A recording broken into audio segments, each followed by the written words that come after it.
سب سے پہلے میں آپ کو عرض کروں کہ نکاح کے تعلق سے آقا کریم صلی اللہ تعالی علیہ وسلم ارشاد فرماتے ہیں کہ نکاح کرنا یہ میری سنت ہے،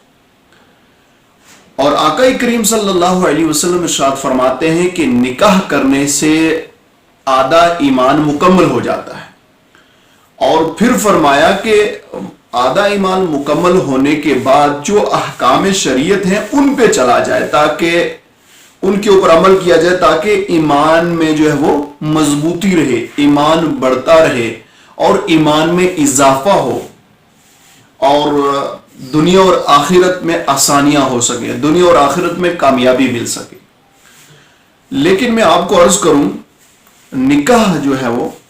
یہ بعض صورتوں میں فرض بھی ہو جاتا ہے، بعض صورتوں میں واجب بھی ہے۔ اب فرض جو ہے وہ نکاح کب ہوتا ہے، واجب کب ہوتا ہے، وہ بھی میں آپ کے سامنے عرض کروں۔ جب ایک شخص کو یہ یقین ہے کہ اگر نکاح نہیں کرے گا تو بدکاری ہو جائے گی، بدکاری واقع ہو جائے گی، اسے پورا یقین ہے، تو اب اس صورت میں اس کو نکاح کرنا فرض ہے، اسے نکاح کرنا ہوگا۔ دوسری صورت واجب کب ہوتا ہے؟ اب جس شخص کو یہ پورا یقین ہے اور شہوت کا غلبہ زیادہ ہے، اور اس کو یہ یقین ہے کہ وہ نان و نفقہ جو ایک عورت کا ہے وہ پورا کر سکتا ہے،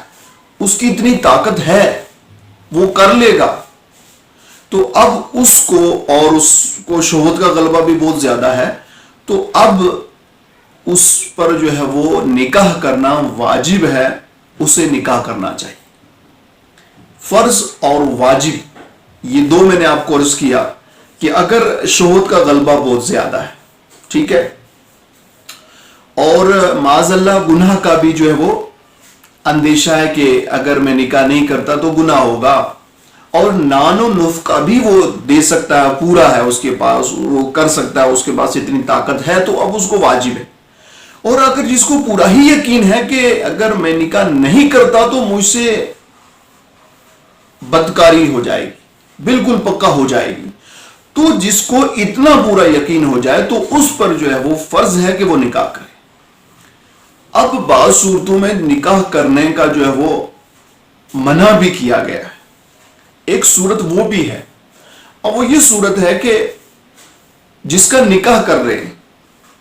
وہ نان و نفقہ رکھنے کی طاقت ہی نہیں رکھتا، اور اسے یقین بھی ہے کہ میں نان و نفقہ عورت کی ضروریات پوری نہیں کر پاؤں گا، اسے پورا یقین ہے، تو اس صورت میں اسے نکاح ہی نہیں کرنا چاہیے، اور اسے علماء نے جو ہے وہ مکروہ کہا ہے، منع کر دیا ہے۔ علماء نے لکھا ہے، مسئلہ ہے یہ کہ جس کو پورا یقین ہے کہ وہ نان و نفقہ، وہ جو عورت کی ضروریات، روزمرہ کی ضروریات رہتی ہیں، وہ نہیں کر پائے گا، تو اسے نکاح نہیں کرنا چاہیے، یہ مکروہ ہے۔ بعض صورتیں حرام کی بھی نکلتی ہیں، اور چونکہ جب وہ نکاح کر لے گا تو اس کے بعد ظاہر سی بات ہے کہ جب وہ اس کی ضروریات پوری نہیں کر پائے گا، اس کی جو ڈیمانڈ ہیں، جو ایک شرعی ڈیمانڈ ہیں، جو اس کی روزمرہ کی وہ ضروریات کے جو ہر ایک عورت کو ضروری ہیں اور ہر ایک کے لیے لازمی ہیں، تو ظاہر سی بات ہے نکاح کیا تھا، گھر میں جو ہے امن و امان قائم رہے، اور گھر کے اندر جو ہے وہ نظام اچھا بن سکے، گھر کا نظام بہتر ہو سکے، گھر کے معاملات اچھے ہو سکیں، سارے چین سے رہ سکیں، تو اب ظاہر سی بات ہے جب یہ اس کی ضروریات پوری نہیں کر پائے گا تو یہ معاملہ جو ہے وہ بگڑے گا، اور پھر یہاں تک کہ نوبت آ جائے گی طلاق کی، تو پھر وہ کہاں پر جائے گا معاملہ؟ پھر ظاہر سی بات ہے وہ طلاق ہونے کی صورت میں اور پورا وہ مہر ادا کرنا، تو وہ پھر آپس میں دو جو فیملیوں کے بیچ میں جو لڑائی جھگڑوں کے معاملے ہونے ہیں، تو یہ کہیں نہ کہیں اسی وجہ سے جا کے جو ہے وہ یہ معاملہ بنتا ہے کہ جب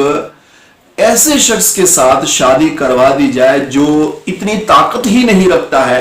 کہ وہ ایک عورت کی ضروریات کو پورا کر پائے، اور عورت کی ضرورت کو جو ہے وہ سمجھے، اور اس کے پاس اتنی طاقت ہی نہ ہو کہ وہ عورت کی ضروریات پوری کرے. تو بعض لوگ ابھی اس وقت کبھی کبھار دیکھنے میں یہ بھی آتا ہے, لوگ کہتے ہیں نہیں کوئی بات نہیں, بعد میں ہو جائے گا, یہ کر لے گا. تو جب وہ اتنی صلاحیت رکھتا ہے تبھی تو آپ کروائیں نا. آپ اتنا زبردستی اور یہ جبرن والا معاملہ کیوں کر رہے ہیں؟ جبرن اور زبردستی گھر جو ہے وہ بستے نہیں ہیں. گھر کے اندر اچھا نظام نہیں بن سکتا ہے, زبردستی کوئی بھی کام نہیں چل سکتا ہے. اگر آپ چاہتے ہیں کہ ہمارا گھر جو ہے وہ امن کا گہوارہ بنے تو آپ جو ہے وہ پہلے ڈیسائیڈ کریں کسی بھی کام کو. یہ ایک طریقہ کار, ایک اصول ہے. کسی بھی کام کو اگر آپ نے کرنا ہے تو پہلے اس میں کیا کریں آپ کہ پہلے سوچیں آپ کہ یہ ہمیں کام کیسے کرنا ہے, وہ مشورہ کریں, ٹھیک ہے. پھر اس کے فائدے اور نقصانات پر غور کریں, پھر جا کے کام کریں آپ. بس ایک طرف نہیں بعد میں ہم دیکھ لیں گے, نہیں.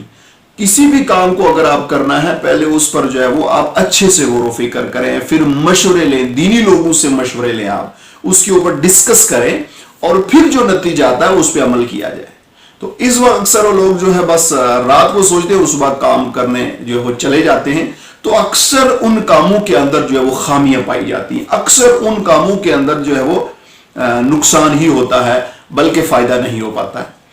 اب میں آپ کو ایک اور بات عرض کروں. اس وقت جو معاملہ جو ہمارے معاشرے میں چل رہا ہے اور بعض لوگوں کے ساتھ ہوا بھی ہے کہ نہیں جی بعد میں ہمارا وہ رشتہ نکل جائے گا, نہیں ہم جیسے کیسے کر کے نکاح کروا لے, بعد میں ہم دیکھیں گے.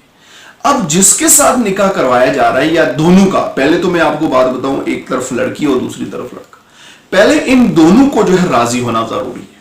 کیا یہ دونوں راضی ہیں؟ لیکن کبھی کبھار یہ ہوتا ہے کہ اب چونکہ جب بالغ ہو تو تبھی تو نکاح کروائے نا. بعض لوگ کہتے ہیں یہ چھوٹے, ان کو پتا کیا ہے. جب وہ بالغ ہو چھوٹے سے آپ کرواتے کیوں ہیں اس کا؟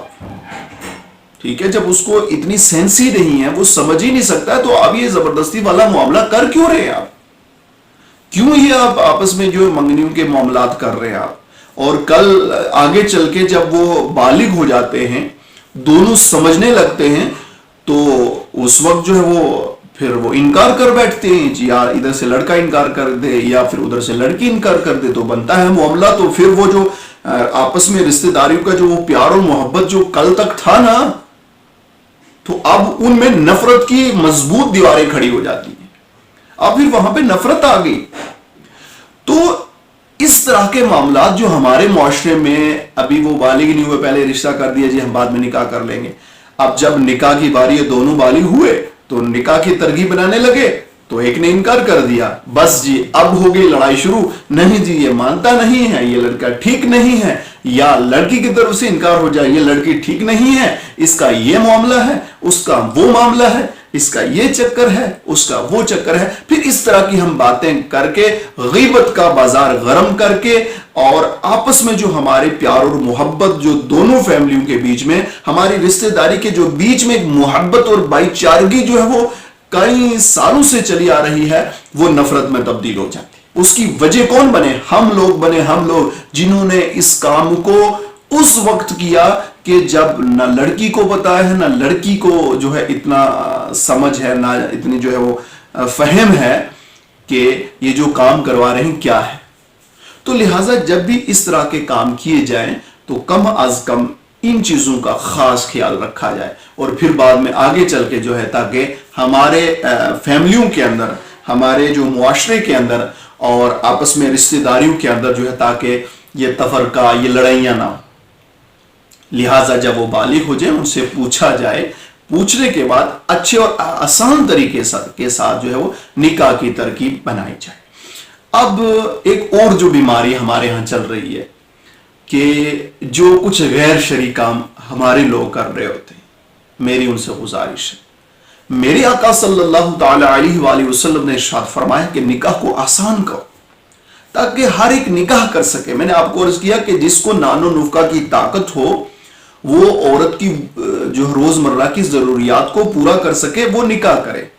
ٹھیک ہے, وہ کر سکتا ہے.